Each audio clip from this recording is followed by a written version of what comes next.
Alright, so people keep asking me who the wizard is, and the wizard is the doctor, the Lyme doctor that I'm seeing, who is a specialist.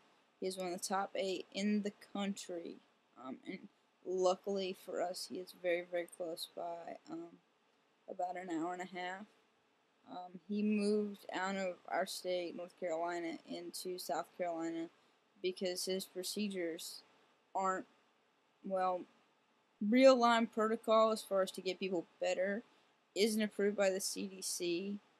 It isn't approved for the guidelines by the IDSA, which they said to give you 30 days of antibiotics and you're cured at no matter what point you're in. If you got bitten 8 years ago, or if you got bit, yesterday. If you got bit yesterday, in most cases, yes, those 30 days of IV or oral antibiotics will work. But people aren't catching it, and if they are, they're not even treating it. Because when I got bit, they tried to tell me that I had fist disease, which is a rash. But my grandmother's a nurse and swore up and down it was Rocky Mountain spotted fever. And having looked at pictures of it, it was. I also got bit again in 2006 while I had a cast on. So I've got, they say I have a lot of the bug or the virus within me. If you do any kind of research, and the best research place to do it is ilads.com, www.ilads.com. There's a lot of information to sort through, but it is the guidelines that have been built by the top Lyme treatment professionals, the ones who are actually in the battlefields treating this disease against the CDC protocol. I will tell you his name only because he posts his name on his own website. I cannot tell you about my treatment protocols, but I can tell you what he's doing and why he's doing it. They do this because on message boards in 2006, several, and this continues to happen. He was prosecuted by the North Carolina Medical Board. They tried to pull his license. And this has happened to several people, and they've got big law defense funds because they're having to fight the insurance companies and the medical board and the CDC on top of trying to get all these people who are so sick well. Let me tell you some information about him. His name is Dr. Joseph Jimsick, and he runs the Jimsick Specialty Clinic. That is all the information I'll give you on that, but you can look it up and find anything you want. So I'm only telling you things that he posts on his website. So let me tell you a little bit about him.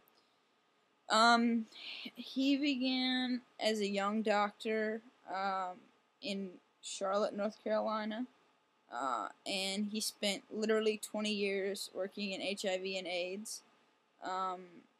He was the first person to diagnose HIV in Charlotte, North Carolina, and he continued to work for almost 20 years in HIV and AIDS, and speaks clearly on his website about how it changed him as a doctor, about how he approached these patients with a lot of preconceived notions, and how he came to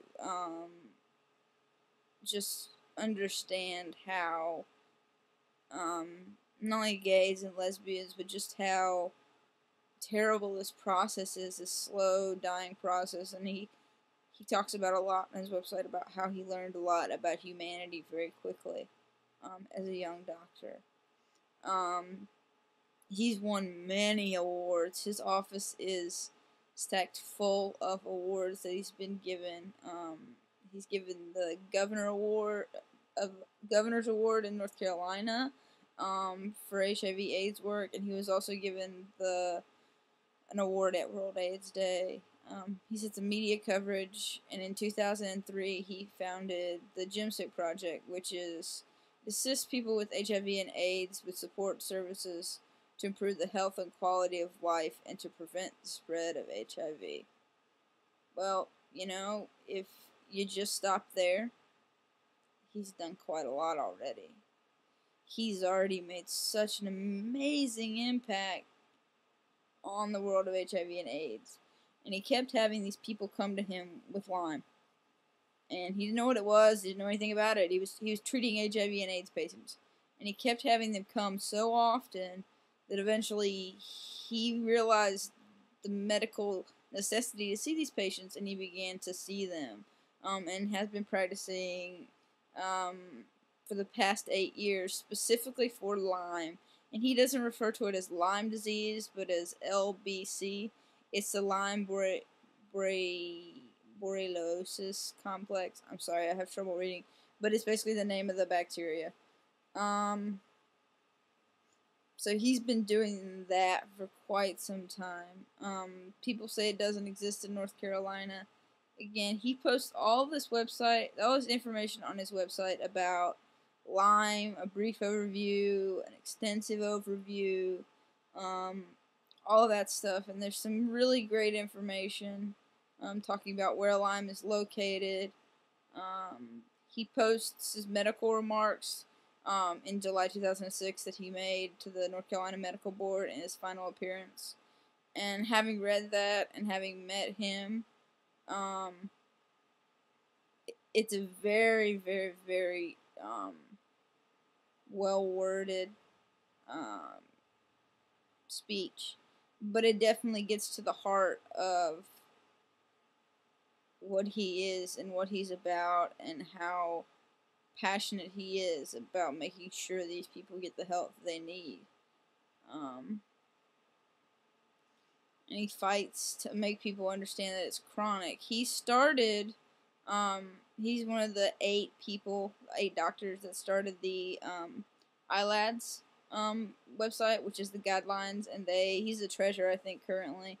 And he basically made that, was part of making that happen, which we hope in years to come, eventually the CDC will stop playing this money game with insurance, and those will become the adopted guidelines of treating Lyme disease. I call him the Wizard.